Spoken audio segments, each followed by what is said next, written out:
సమావేశాలు సజావుగా సాగేందుకు అన్ని ఏర్పాట్లు పూర్తయ్యాయి. భద్రతా పరంగా కట్టుదిట్టమైన చర్యలు తీసుకున్నారు. పెద్ద ఎత్తున బలగాలను రంగంలోకి దించారు. విజయవాడ గుంటూరు మధ్య ఉన్న 35 కిలోమీటర్ల రహదారిని జల్లెడ పడుతున్నారు.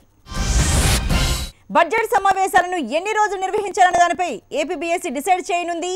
వెలగపూడిలో సమావేశం కానున్న బీఎస్సీ పలు కీలక నిర్ణయాలు తీసుకోనుంది.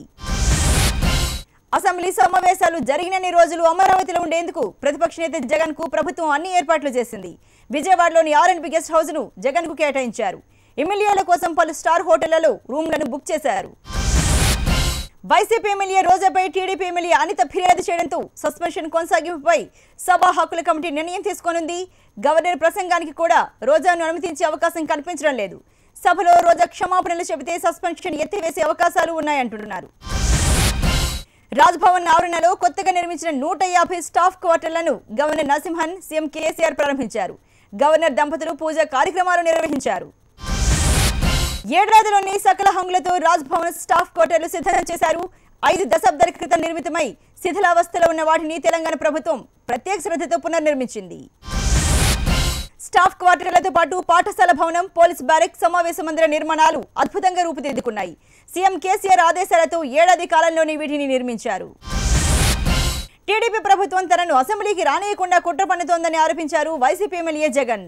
అనిత ఇచ్చిన ప్రివిలేజ్ మోషన్ ఇప్పుడు అసెంబ్లీ సమావేశాల ముందు తీసుకురావడం కుట్రేనని రోజా విమర్శించారు. తనపై అనుచిత వ్యాఖ్యలు చేసిందంటూ వైసీపీ ఎమ్మెల్యే రోజాపై ఎమ్మెల్యే అనిత సభా హక్కుల కమిటీకి ఫిర్యాదు చేశారు.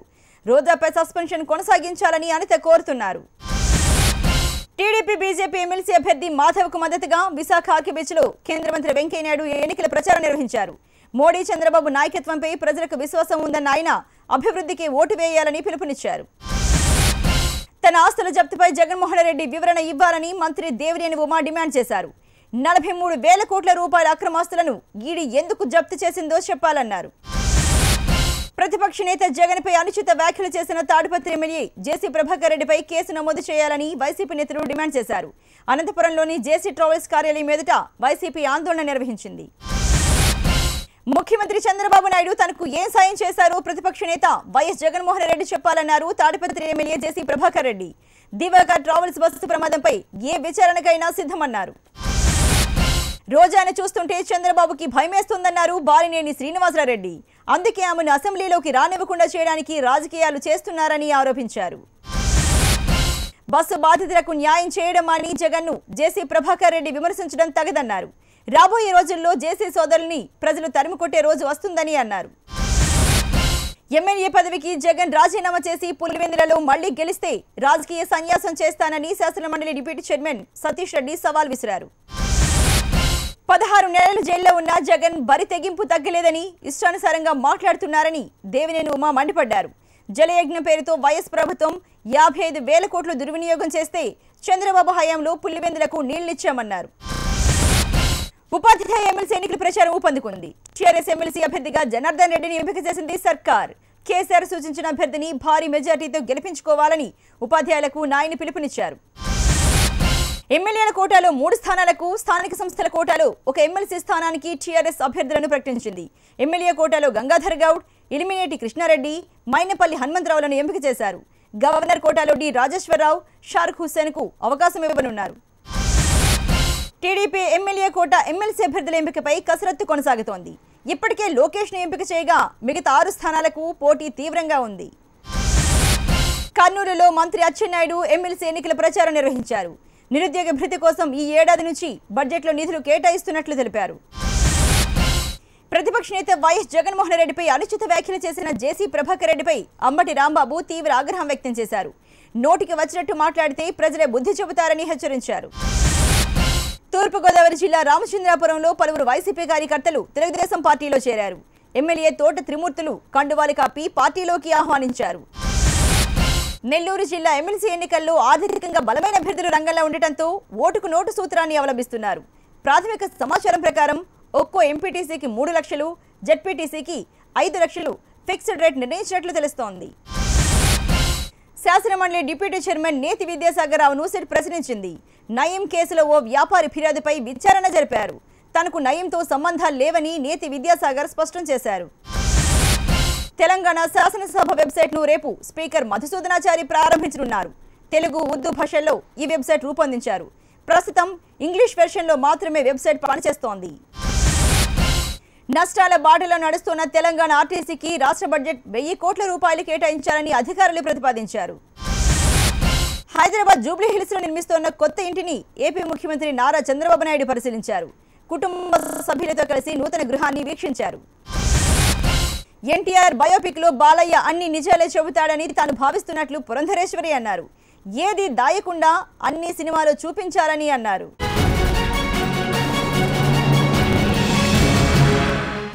ఎమ్మెల్సీ ఎన్నికల్లో టీడీపీ అభ్యర్థులను ఖచ్చితంగా గెలిపించుకుంటామన్నారు AP deputy CM KE Krishnamurthy. CM Chandrababu Kurnool జిల్లాకి ఇచ్చిన హామీలను సగం నెరవేర్చారని, ఇప్పుడు అభ్యర్థులను గెలిపించుకుంటే మిగిలినవి కూడా నెరవేరుస్తామన్నారు. మార్చి 8న మహిళా దినోత్సవం సందర్భంగా షీ టీమ్స్ ఆధ్వర్యంలో హైదరాబాద్లో 5K రన్ నిర్వహించారు. ఈ కార్యక్రమంలో DGP Anurag Sharma, she team in-charge Swathi లక్రతో పాటు సినీ నటులు, యువకులు పాల్గొన్నారు.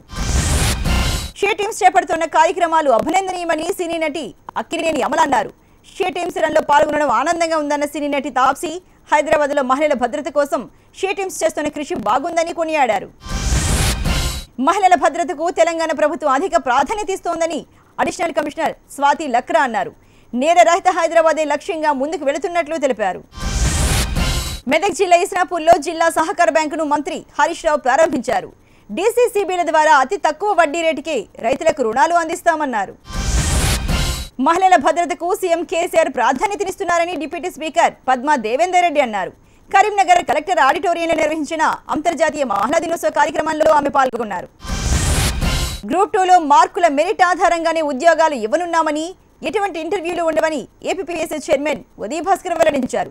గ్రూప్ 2 స్క్రీనింగ్ పరీక్ష ఫలితాలను 20 రోజుల్లో విడుదల చేసి మే 20, 21 తేదీల్లో గ్రూప్ 2 మెయిన్ పరీక్ష నిర్వహిస్తామని తెలిపారు. హైదరాబాదీలకు పట్టపగలే చుక్కలు కనిపిస్తున్నాయి.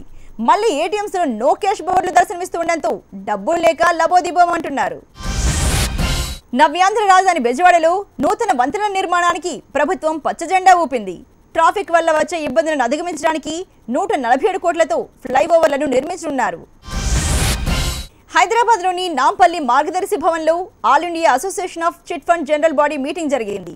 జాతీయ అధ్యక్షుడు పీజే కృష్ణమూర్తి, ఆర్గనైజింగ్ సెక్రటరీ చిత్రాసుతో పాటు అన్ని రాష్ట్రాల ప్రతినిధులు హాజరయ్యారు. చిట్ ఫండ్ పేరుతో కుంభకోణాలు అంటూ వస్తున్న వార్తలతో పాటు వివిధ అంశాలపై చర్చించారు. నిజామాబాద్ జిల్లాలో ఏబీవీపీ ప్రాంతీయ కార్యాలయాన్ని ఆర్ఎస్ఎస్ నిర్వాహక కార్యదర్శి చంద్రశేఖర్ ప్రారంభించారు. అనంతరం ప్రత్యేక పూజలు నిర్వహించారు. వరంగల్ నిట్లో జరుగుతున్న స్ప్రింగ్ వేడుకల్లో బాలీవుడ్ పాప్ సింగర్ భార్గవి పిల్లై దుమ్ము రేపింది. మరో పాప్ సింగర్ షల్మాలి కోల్గడే పాడిన పాటలు, డాన్సులు చూస్తూ విద్యార్థులు మైమరిచిపోయారు. శ్రీకాకుళం జిల్లా నువ్వుల రేవులో సామూహిక వివాహాలు జరిగాయి. 3 రోజుల పాటు జరగనున్న పెళ్లి వేడుకల్లో 100 జంటలు ఒక్కటి కానున్నాయి. లింబో స్కేటింగ్ లో చిచ్చర పిడుగు దేవిశ్రీ ప్రసాద్ అరుదైన రికార్డు కోసం ప్రయత్నించగా నిరాశ ఎదురైంది. గిన్నెస్ రికార్డు కోసం విజయవాడలో చేపట్టిన సాహసోపేత స్కేటింగ్ లో మొదటి రౌండ్ లో దూసుకుపోగా సెకండ్ రౌండ్ లో తలకు దెబ్బ తగడంతో హాస్పిటల్ కు తరలించారు. విజయవాడలో చిన్నారుల డ్రాయింగ్ పోటీలు ఉత్సాహంగా సాగాయి. రోటరీ క్లబ్ సహకారంతో డ్రీమ్ చిల్డ్రన్ ఆర్ట్ అకాడమీ ఆధ్వర్యంలో ఈ పోటీలు నిర్వహించారు.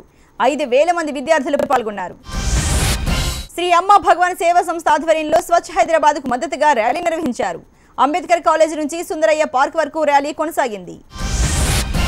మంత్రాలయం శ్రీ రాఘవేంద్ర స్వామి మఠానికి చెన్నైకి చెందిన నాదహారం ట్రస్ట్ 15 లక్షల విలువైన బంగారు ఆభరణాలను విరాళంగా అందించింది.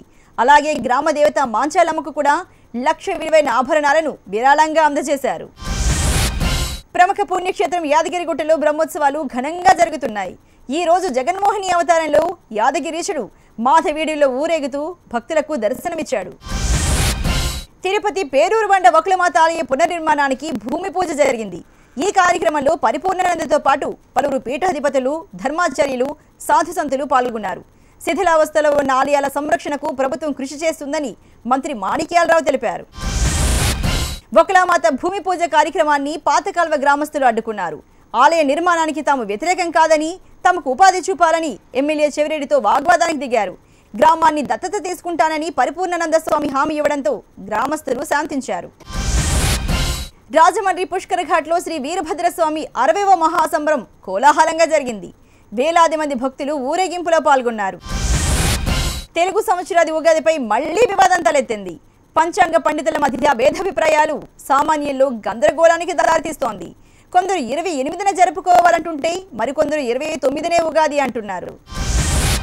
తెలంగాణ ప్రభుత్వం పాత పంచాంగం ప్రకారం మార్చి 29న ఉగాదిగా ప్రకటించి సెలవు కూడా ఇచ్చేసింది. అయితే మార్చి 28న ఉగాది వస్తుందని దృగ్గణిత పంచాంగ పండితులు వాదిస్తున్నారు.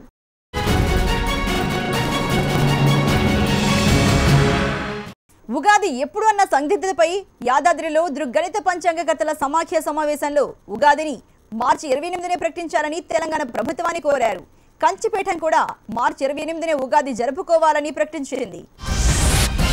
విశాఖపట్నం పాయకరావుపేట పరిధిలో దుర్గాకారు నివాసులు ఆందోళనకు దిగారు. పోలవరం కాలువ పనుల్లో భాగంగా కొండల్లో బ్లాస్టింగ్ చేయడంపై ఆందోళన వ్యక్తం చేస్తున్నారు. రంగారెడ్డి జిల్లా సరూర్ నగర్ తహసీల్దార్ కార్యాలయం స్టోర్ రూమ్ లో అగ్ని ప్రమాదం జరిగింది. కీలకమైన డాక్యుమెంట్లు అగ్నికి ఆహుతయ్యాయి. ప్రమాదంపై అనుమానాలు వ్యక్తమవుతున్నాయి. విశాఖలో ఘోర రోడ్డు ప్రమాదం సంభవించింది. మితిమీరిన వేగంతో వెళ్తున్న కారు అదుపు తప్పి రోడ్డు పక్కన ఉన్న చెట్టును ఢీకొట్టింది. ఈ ప్రమాదంలో 3 మరణించగా మరొకరు సీరియస్ గా ఉన్నారు. ప్రకాశం జిల్లాలో దారుణం వెలుగు చూసింది. తర్లుపాడు మండలం బుడ్డపల్లిలో సొంత వదినను దారుణంగా హతమార్చి క్వారీలో పడేశాడు మరిది. తూర్పుగోదావరి జిల్లా అనపర్తి మండలం లక్ష్మీ నరసాపురంలో నకిలీ రిపోర్టర్ శివకార్తీక్ను పోలీసులు అరెస్టు చేశారు. నకిలీ ఐడి కార్డు తయారు చేసుకుని దందాలకు పాల్పడుతున్నట్లు పోలీసులు గుర్తించారు. ప్రియుడు మోజుల పడి భర్తను హతమార్చిన భార్యను అనంతపురం జిల్లా పెనుకొండ పోలీసులు అరెస్టు చేశారు. నిందితులు ఆదినారాయణ, శ్రీదేవిలను రిమాండ్కు తరలించారు. తూర్పుగోదావరి జిల్లా అనపర్తిలో విద్యార్థులను వేధిస్తోన్న 2 యువకులను పోలీసులు అరెస్టు చేశారు. నిందితులు సాయి గణేష్, గంటా సోమశేఖర్లను రిమాండ్కు తరలించారు. గుంటూరు జిల్లా బాపట్ల సూర్యలంక బీచ్లో విషాదం చోటు చేసుకుంది. సముద్ర స్నానానికి వచ్చిన కృష్ణా జిల్లా యువకుడు లోకేష్ గుండెపోటుకు గురై మృతి చెందాడు. పెద్దపల్లి జిల్లా రొంపెల్లిలో ఉద్రిక్త వాతావరణం నెలకొంది. రోడ్డుపై వెళుతున్న భార్యాభర్తలపై అకారణంగా చేసుకున్న ఎస్ఐ తీరుకు నిరసనగా రొంపెల్లిలో గ్రామస్తులు ఆందోళనకు దిగారు. కశ్మీర్లో భారీ ఎన్కౌంటర్ జరిగింది. 2 ఉగ్రవాదులను భద్రతా సిబ్బంది మట్టుబెట్టారు. ఎదురుకాల్పులో ఒక పోలీసు అధికారి కూడా మృత్యువాత పడ్డాడు. 3 పోలీసులు గాయపడ్డారు.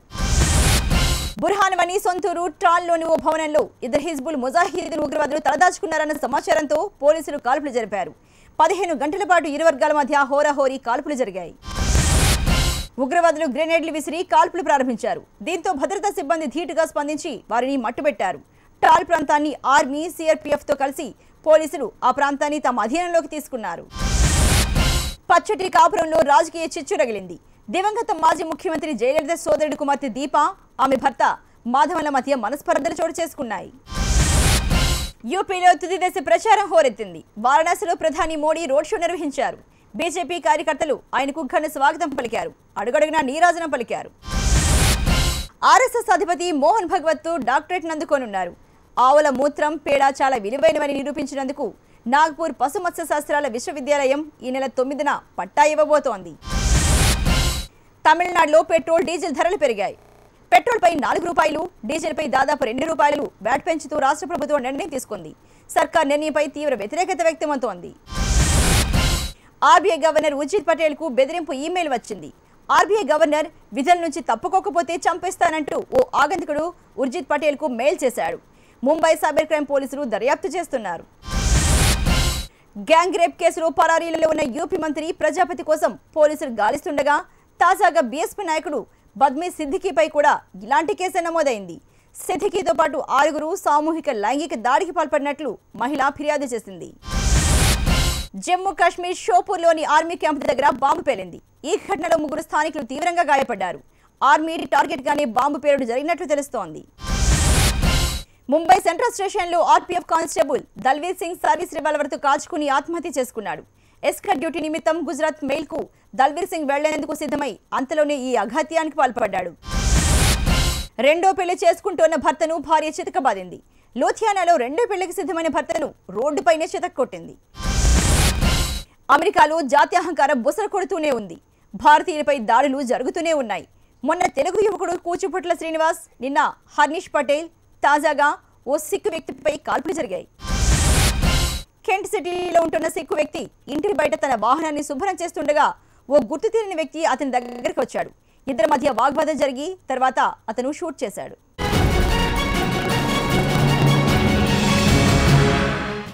మీ దేశానికి వెళ్లిపో అంటూ ఆ వ్యక్తి కాల్పులు జరిపినట్లు పోలీసులు తెలిపారు. తనను స్వదేశానికి వెళ్లిపోవాల్సిందిగా ఆ వ్యక్తి డిమాండ్ చేసినట్లు బాధితుడు చెప్పాడు. వాషింగ్టన్లో జాత్యహంకార దాడిపై భారత విదేశాంగ మంత్రి సుష్మా స్వరాజ్ స్పందించారు. బాధితుడు దీప్ రాయ్ తండ్రి సర్దార్ హర్పాల్ సింగ్ తో ఫోన్లో మాట్లాడిన సుష్మా స్వరాజ్ వివరాలు అడిగి తెలుసుకున్నారు. దీప్ రాయ్ త్వరగా కోలుకోవాలని సుష్మా ఆకాంక్షించారు. వాషింగ్టన్ డీసీలో భారతీయ సిక్కు వ్యక్తిపై జరిగిన దాడిని అక్కడి సిక్కులు ఖండించారు. సోచ్ మెంబర్ సత్వీంగర్ సింగ్ ఈ ఘటనపై స్పందించారు. దీప్ రాయ్పై జరిగిన జాత్యహంకార దాడిపై స్థానిక పోలీసులకు ఫిర్యాదు చేసినట్లు తెలిపారు. అమెరికా అధ్యక్షుడు ట్రంప్ కి కొత్త కారు అందుబాటులోకి రానుంది. సుమారు 100 కోట్ల రూపాయలతో నిర్మిస్తోన్న ఈ కారు ఓ యుద్ధ ట్యాంక్ లాగా పనిచేయనుంది. పాకిస్తాన్ మీదుగా తాము ఏర్పాటు చేసిన ఎకనామిక్ కారిడార్ ప్రాజెక్టులో భారత్ కలిసి రావాలని, ఈ ప్రాజెక్టుతో ఇండియాకు కూడా ఆర్థిక లాభాలు ఉంటాయని చైనా మరోసారి ఆహ్వానించింది. ఈ ప్రాజెక్టును భారత్ తీవ్రంగా వ్యతిరేకిస్తోంది. ఆర్మూర్లో ఆర్మీ జాబ్ మేళా జరుగుతోంది. నిజామాబాద్, ఆదిలాబాద్, కరీంనగర్ జిల్లాల యువత ఈ అవకాశాన్ని వినియోగించుకోవాలని ఎమ్మెల్యే జీవన్ రెడ్డి పిలుపునిచ్చారు. టీమిండియా ప్రధాన స్పిన్నర్ రవిచంద్రన్ అశ్విన్ మరో రికార్డును సొంతం చేసుకున్నాడు. 2వ టెస్టులో డేవిడ్ వార్నర్ను అవుట్ చేయడం ద్వారా అత్యధిక సార్లు అవుట్ చేసిన ఘనతను దక్కించుకున్నాడు. వార్నర్ కూడా చెత్త రికార్డును మూటగట్టుకున్నాడు. ఒకే బౌలర్కు తన వికెట్ను అత్యధిక సార్లు సమర్పించుకున్న అప్రధను వార్నర్ సొంతం చేసుకున్నాడు. ఓపిక్గా ఆడుతూ టీమిండియా బౌలర్లకు విసుగు తెప్పిస్తున్న ఆసీస్ కెప్టెన్ స్టీవ్ స్మిత్ ఏకాగ్రతను దెబ్బతీయడానికి ఇషాంత్ శర్మ పదే ప్రయత్నించాడు. ప్రతి బంతికి అతని వైపు గుర్రుగా చూస్తూ స్మిత్ను రెచ్చగొట్టే ప్రయత్నం చేశాడు.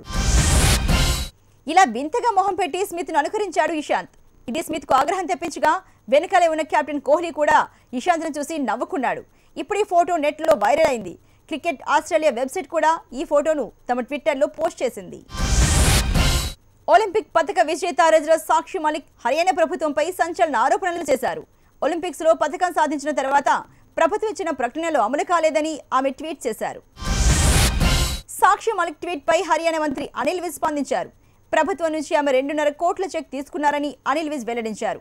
సాక్షి మలిక్ కోరిక మేరకు ఎండి యూనివర్సిటీలో ఒక పోస్ట్ను కూడా క్రియేట్ చేసినట్లు తెలిపారు. ప్రభుత్వం 2.5 కోట్ల రూపాయల చెక్ ఇచ్చిన మాట వాస్తవమేనని సాక్షి మలిక్ తండ్రి సుదేశ్ అన్నారు. అయితే మిగతా హామీల సంగతి ఏంటని ప్రశ్నించారు. విజయవాడలో హ్యాపీ సండే ఈవెంట్లో స్థానికులు సందడి చేశారు. విద్యార్థులు, ఉద్యోగులు, చిన్న పెద్ద తేడా లేకుండా ప్రతి ఒక్కరూ ఉత్సాహంగా పాల్గొని ఆడిపాడారు. డీజే హోరులో యువత మస్త్ ఎంజాయ్ చేసింది. చిన్నారుల డ్యాన్సులు స్పెషల్ అట్రాక్షన్గా నిలిచాయి. వరంగల్లో గుంటూరు రోడ్డు చిత్ర యూనిట్ సందడి చేసింది. మంచు మనోజ్తో పాటు చిత్ర దర్శకుడు సత్య వచ్చి అభిమానులతో చిట్ చాట్ చేశారు. మనోజ్తో సెల్ఫీలు దిగేందుకు యువత పోటీ పడ్డారు. తొలి ప్రయత్నంలో ఘోరంగా విఫలమైన అక్కినేని నటవారసుడు అఖిల్ 2వ సినిమాతో పక్కాగా హిట్ కొట్టాలని కసితో ఉన్నాడు. అందుకే తాను కానీ అఖిల్ కానీ సినిమా కథ విషయంలో జోక్యం చేసుకోమని విక్రమ్కు నాగార్జున తేల్చి చెప్పాడట. సినీ ప్రముఖుల ఆంతరంగిక విషయాలను సోషల్ మీడియా ద్వారా బయటపెడుతూ అలజడి రేపుతోన్న గాయని సుచిత్ర ఒక మానసిక రోగి అంటూ ఆమె భర్త నటుడు కార్తీక్ కుమార్ అన్నారు. సెలబ్రిటీల ప్రైవేట్ ఫోటోలను ట్విట్టర్లో పోస్ట్ చేస్తూ సంచలనం రేపుతున్న సింగర్ సుచిత్ర ఆరోపణలను మరో సింగర్ చిన్మయి ఖండించింది. ఈ విషయంలో తనకు అండగా నిలిచినందుకు అందరికీ ధన్యవాదాలు తెలిపింది. చెన్నైకి చెందిన ప్రముఖ నేపథ్య గాయని సుచిత్ర కార్తీక్ ఫేస్బుక్లో పోస్ట్ చేసిన అశ్లీల వీడియోలు, చిత్రాలు శాండల్వుడ్లో తీవ్ర కలకలం రేపాయి. ఆ వీడియోలో ఉన్నది తాను కాదన్న కన్నడ నటి సంచితా శెట్టి ప్రకటించింది. ధనుష్, అనిరుద్, హన్సిక, తాప్సీలతో పాటు తెలుగు హీరో రానా, హీరోయిన్ త్రిష ఫోటో కూడా సుచిత్ర బయటపెట్టింది. తాజాగా త్రిష బుగ్గపై రానా గాఢంగా ముద్దు పెడుతున్న ఓ ఫోటోను సుచిత్ర లీక్ చేసింది. వక్కత్త వంశీ దర్శకత్వంలో అల్లు అర్జున్ హీరోగా నాగబాబు, లగడపాటి శ్రీధర్ నిర్మించనున్న సినిమాలో బాలీవుడ్ హీరోయిన్ కైరా అద్వానీనే తీసుకున్నట్లు తెలుస్తోంది. కమర్షియల్ సినిమాల్లో హీరోయిన్ల అందాల ఆరబోతే ప్రధాన ఆకర్షణ అంటోంది శృతి హాసన్. ప్రేక్షకులు కూడా హీరోయిన్ల అందాలు చూడడానికి వస్తారంటోంది. తెలుగులో కరెంట్ తీగ సినిమాలో మెరిసిన సన్నీ మరోసారి టాలీవుడ్ సినిమాలో కనిపించనుంది. ప్రవీణ్ సత్తార్ దర్శకత్వంలో రాజశేఖర్ హీరోగా తెరకెక్కుతున్న సినిమాలో ఐటెం సాంగ్ కోసం సన్నీని నిర్మాతను సంప్రదించినట్లు టాక్.